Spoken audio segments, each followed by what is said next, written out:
Bonjour à tous. Nous arrivons à la fin de toute cette série de programmation spéciale autour du dernier adieu à Benoît XVI. Et pour clore, eh bien, nous sommes dans la très belle bibliothèque du Séminaire pontifical français de Rome, que l'on remercie de nous accueillir, et avec quelqu'un qui fut à la fois un disciple et un ami de Joseph Ratzinger et de Benoît XVI, le cardinal Christoph Schönborn, archevêque de Vienne. Bonjour, Éminence. Bonjour. Merci de nous accorder ce temps. Vous êtes archevêque de Vienne depuis 1995. Vous étiez dominicain, entré chez les pères dominicains à l'âge de 18 ans. Vous avez été l'étudiant de Joseph Ratzinger. Oui, c'était en 72-73. J'ai passé une année chez le professeur Ratzinger où j'ai écrit la plus grande partie de ma thèse. C'est mon patron de thèse, le père Le Guillou de l'Institut catholique de Paris, qui m'a dit va une année chez Ratzinger, ça te fera du bien. Et effectivement, le professeur Ratzinger m'a accueilli d'une façon très aimable. Et c'était une année passionnante et importante dans ma vie. Et de là est restée une proximité parce que quand il est devenu archevêque de Munich en 77, les anciens doctorants lui ont dit, ou ceux qui étaient ses doctorants, ont dit « on voudrait continuer avec vous les rencontres ».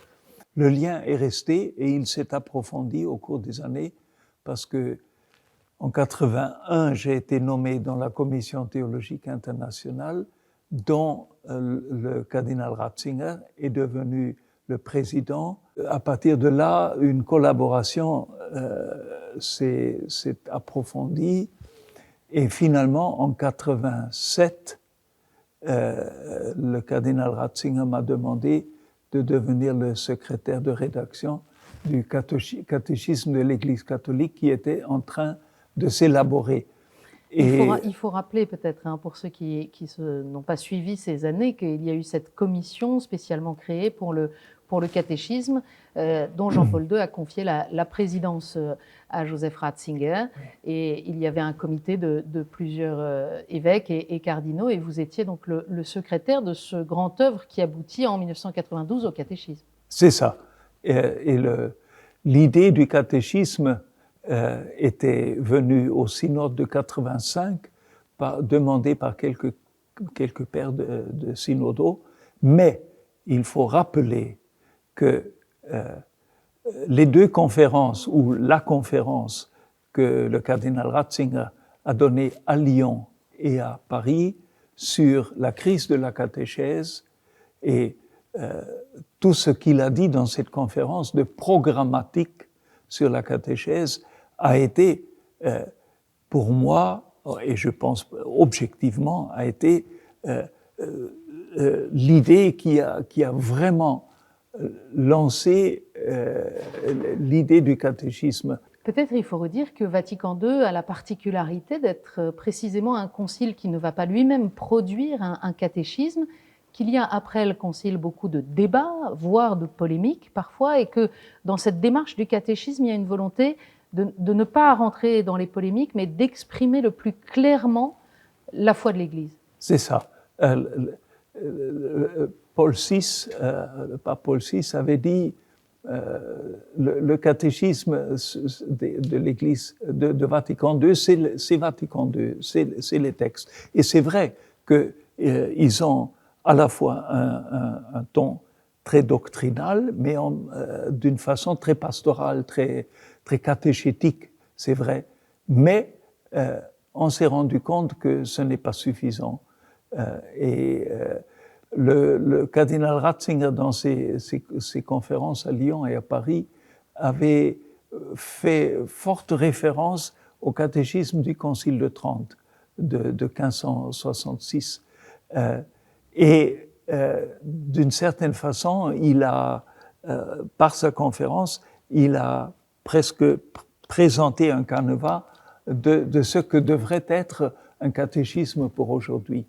Il y a quelque chose qu'on a un peu entendu ces derniers jours, c'est qu'il y aurait une sorte d'évolution dans la pensée de Joseph Ratzinger entre le jeune théologien audacieux et puis quelqu'un qui serait plus classique, voire conservateur aux yeux de certains dans la dernière partie de sa vie. Est-ce que vous le comprenez comme ça? Est-ce qu'il a changé?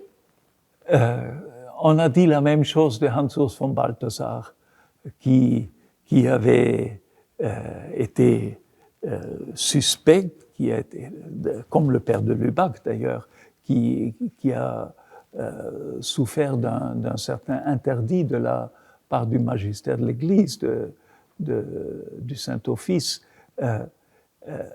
Tous ces grands maîtres de Lubac, Ratzinger, von Balthasar, ils étaient considérés comme des progressistes parce qu'ils prônaient une vision de l'Église et de la théologie qui était beaucoup plus ouverte parce que nourrie de la largeur d'esprit des pères de l'Église. Elle ne s'était pas limitée à un thomisme étroit ou à une théologie scolaire desséchée, mais ce qu'on appelait la théologie nouvelle, qui était suspecte de certains milieux théologiques et aussi du magistère. Et c'est cette ligne de la théologie qui a profondément marqué le Concile. Les grands penseurs de Vatican II venaient justement de cette vision plus approfondie, plus ouverte de la tradition. Et quand, en 64 déjà, on sentait un clivage dans l'accueil de Vatican II, le professeur Ratzinger, le père de Lubac, Hans-Urs von Balthasar, ont eu des paroles très alarmistes.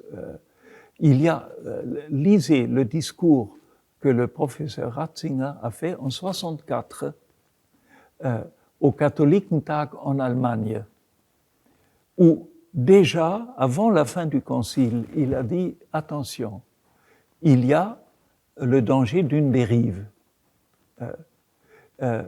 Et il a bien nommé les points sur lesquels le concile, non pas le concile, mais l'interprétation de ce qui se passait à Vatican II dérapait.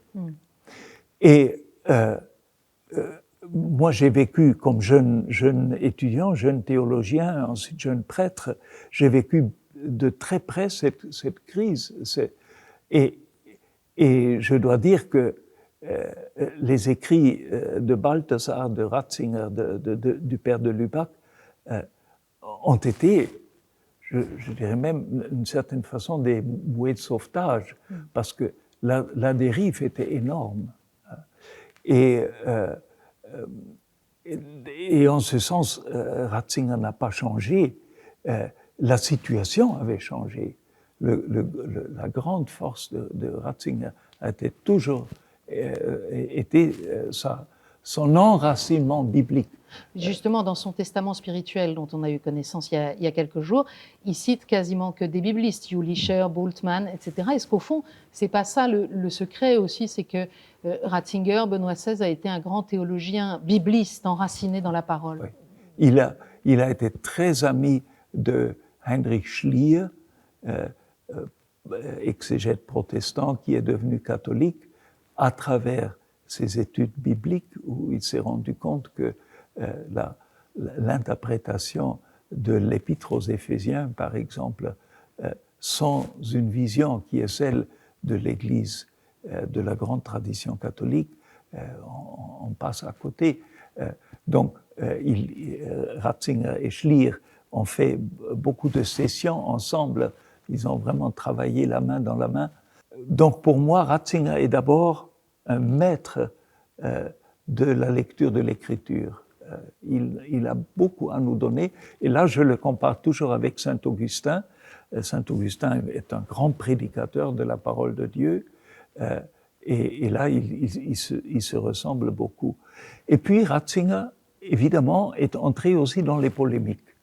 Alors, ce n'est pas le fond de son style. Il aime l'exposé serein, mais il s'est lancé dans les débats. Et je trouve que les débats intra-ecclésiaux ont été souvent très acerbes, très aigres.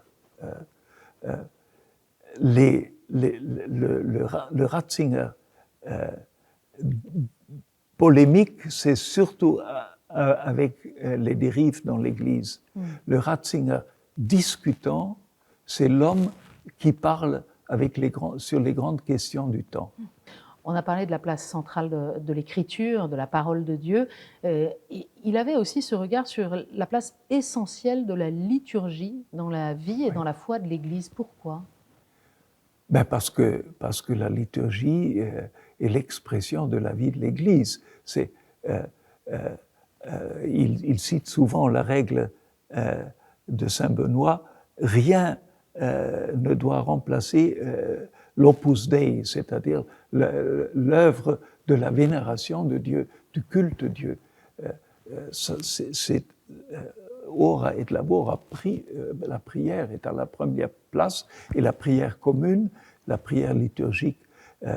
Et là, il est un fidèle disciple du grand Romano Guardini, dont il a épousé l'esprit, le grand livre de Guardini, l'esprit de la liturgie. Ça se reflète beaucoup dans le livre de Ratzinger sur l'esprit de la liturgie. Et pourtant, la compréhension que certains en ont, c'est précisément quelque chose d'un peu figé, d'un peu passéiste chez Benoît XVI. Là, je verrais deux choses. J'ai souvent concélébré avec lui, et j'ai toujours trouvé qu'il était très sobre dans la célébration de la liturgie. À mon sens, presque un peu trop sec. C'était objectif. Mais il n'avait pas du tout l'esprit rubriciste. En tout cas, c'est comme ça que je l'ai connu, et j'ai concélébré quand même très souvent avec lui. Mais de l'autre côté, il avait un souci profond de la sainteté du culte de Dieu. Oui. Évidemment, il y a la grande question du rite ancien. Là aussi, j'ai expérimenté avec lui la lutte, disons, son engagement profond pour sauver, disons, les frères dissidents du rite ancien. Surtout le schisme de Lefebvre, le cardinal Ratzinger s'est dépensé à fond pour gagner Monseigneur Lefebvre pour un retour à l'Église, à l'unité. Et je me rappelle quand il nous a raconté à son cercle d'anciens doctorants, il nous a raconté par le détail comment il a vécu les tractations avec Monseigneur Lefebvre quand Lefebvre a signé l'accord et a dit au cardinal Ratzinger, d'après ce qu'il nous a raconté, c'est le jour le plus heureux de ma vie. Lefebvre est rentré dans sa résidence, et le lendemain, il envoie un courrier au cardinal Ratzinger et dit « Je retire ma signature ». C'était certainement un des moments les plus douloureux pour le cardinal Ratzinger, parce que Il espérait vraiment qu'on puisse revenir à l'unité. D'où son désir aussi ensuite, comme pape, de travailler à la Voilà. réconciliation. Et c'est très touchant de voir comment il croyait et n'arrêtait pas de croire que l'unité est possible. Bon, pour moi, cette question reste ouverte. Et ce n'est pas la dernière parole qui est dite, ni avec la mort du pape Benoît, ni avec Traditiones Custodes du pape François, parce que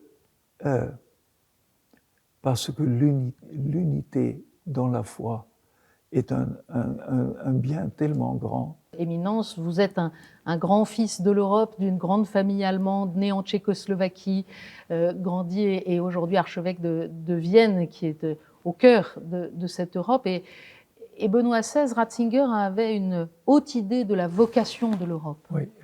Il y a 3 discours que je trouve particulièrement importants pour la question de l'Europe.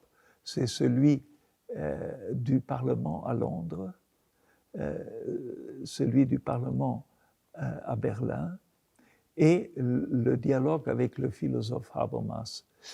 Bien sûr, il y a les discours sur l'Europe, il y en a beaucoup, et c'est tout un corps d'enseignement qu'il faudra étudier et réétudier.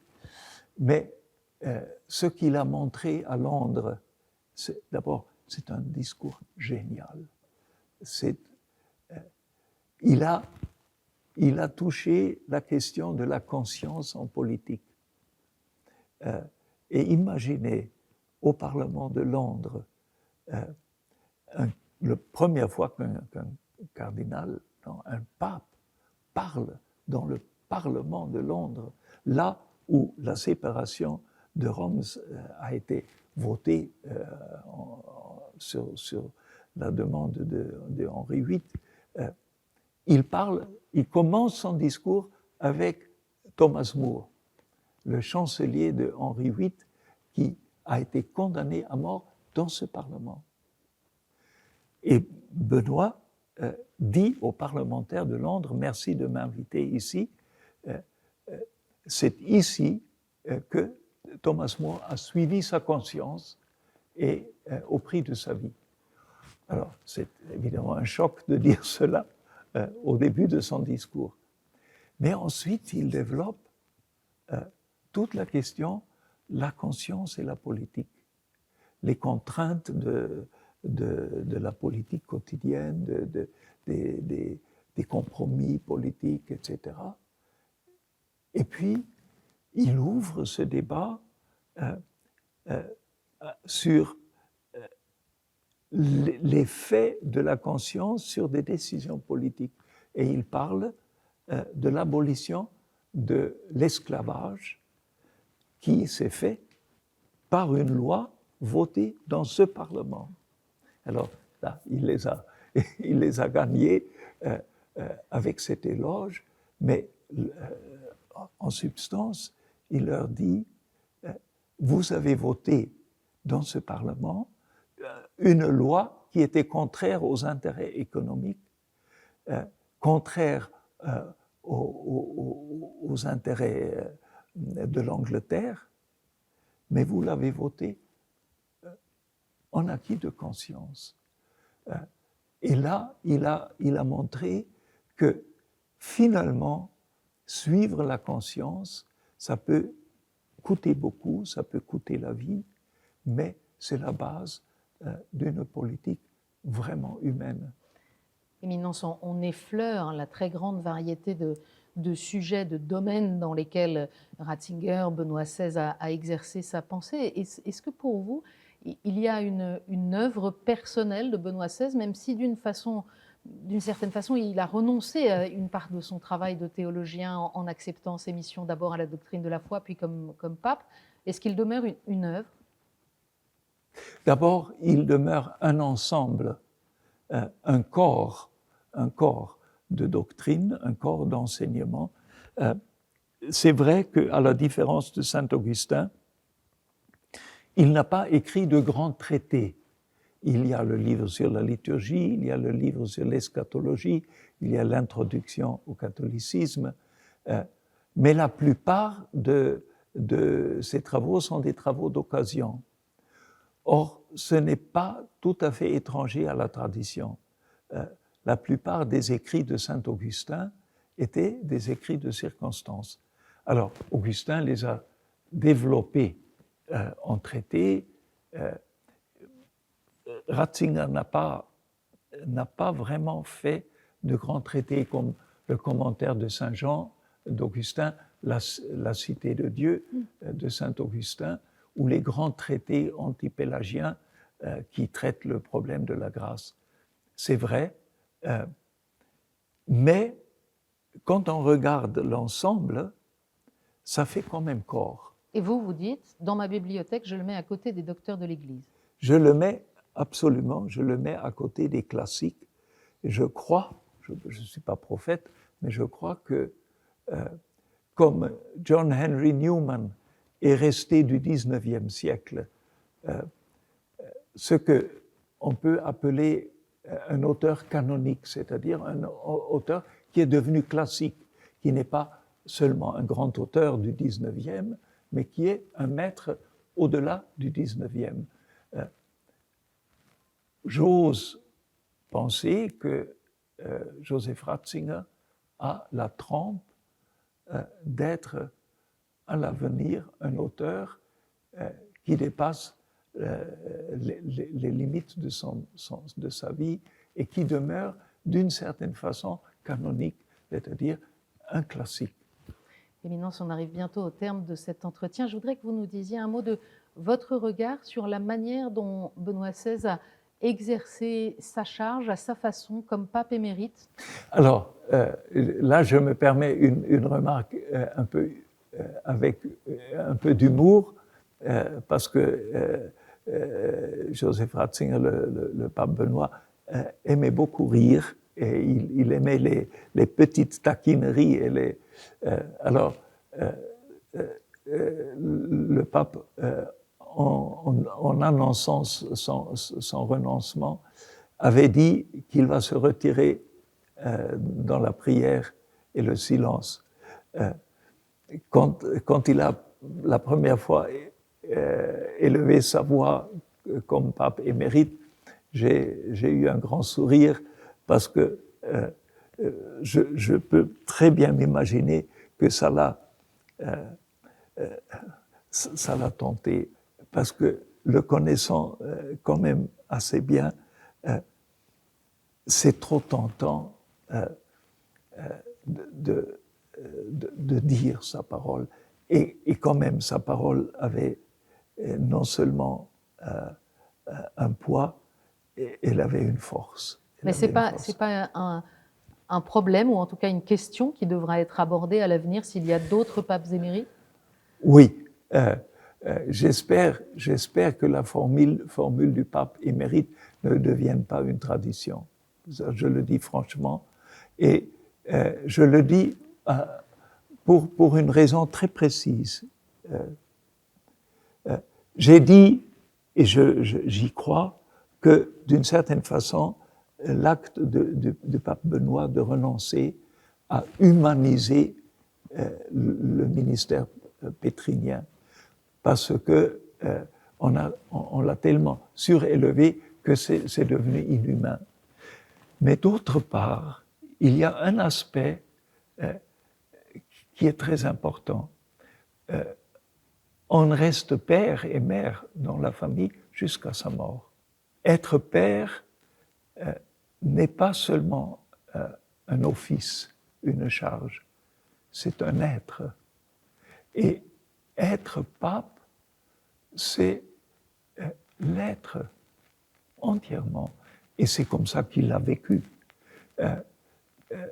Le pape Jean-Paul II, comme le pape François et le pape Benoît à sa manière, tous ont réfléchi sur la situation, que faire lorsqu'on n'est plus capable de gérer l'office, n'est-ce pas? Et il faut avoir des dispositions pour cela. Mais être pape jusqu'à la fin, parce que pape, c'est papa, c'est père, père de l'Église. Avant de se quitter, Éminence, peut-être un mot plus personnel. Je le disais en commençant cet entretien, avec la mort de Benoît XVI, vous perdez à la fois un maître et un ami. Non, je ne le perds pas. Pour moi, c'est tellement évident. D'ailleurs, je lui ai déjà donné du travail. Et je crois qu'on va le faire pour tous ces soucis de l'Église, l'Église en France, l'Église en Allemagne, partout dans le monde. Il y a tant de soucis, la guerre en Ukraine.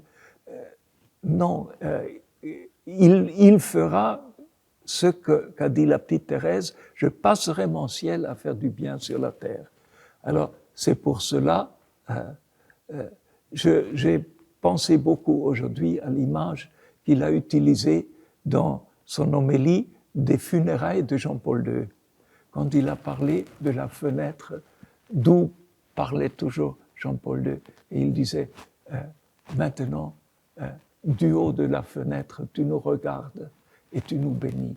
Et voilà, je pense que Benoît XVI fait cela maintenant. Merci infiniment, Éminence. Merci de nous avoir accordé ce temps et de tout ce que vous nous avez dit. Merci au Père de Rubercy et à toute la communauté du Séminaire pontifical français de Rome pour leur hospitalité. Et puis merci à vous pour votre fidélité. Je vous rappelle que toute la programmation spéciale autour du dernier adieu à Benoît XVI, vous pouvez la retrouver sur le site ktotv.com. À bientôt.